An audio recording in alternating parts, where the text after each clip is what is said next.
There are also going to be years when you draft a quarterback first, and then you follow that up by taking a wide receiver fifth, and they end up being the kind of pieces that you could envision turning into 10 or 12 or 15-year superstars for your organization. Our guest is ESPN NFL insider Field Yates. Field, what did you think of the Bengals going into the season, and what do you think of them now?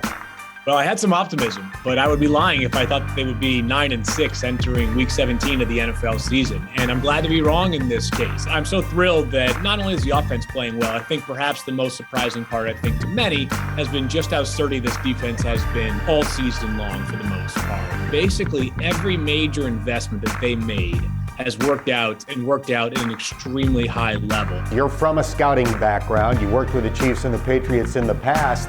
Evaluate what the Bengals have done between free agency and the draft over the last couple of years in building this roster. Yeah, so I understand that it's frustrating when you're a team that's picking in the back-to-back years in the top 5, and that was obviously the case with Cincinnati. But there are also going to be years when you draft a quarterback first, and then you follow that up by taking a wide receiver fifth, and they end up being the kind of pieces that you could envision turning into 10 or 12 or 15-year superstars for your organization, and then expands beyond just Joe Burrow and also Jamar Chase. T. Higgins has been unbelievable. Logan Wilson, prior to his recent injury, has been exceptional as well. They've gotten basically excellent production in each of the first 3 rounds these past 2 years, which I think is critical to their success. Well, let's talk about the Chiefs. This is a team that started 3-4. They had a couple of blowout losses early this year, and now they've run off 8 consecutive wins. What are a couple of things the Bengals must do to have a chance to beat Kansas City on Sunday?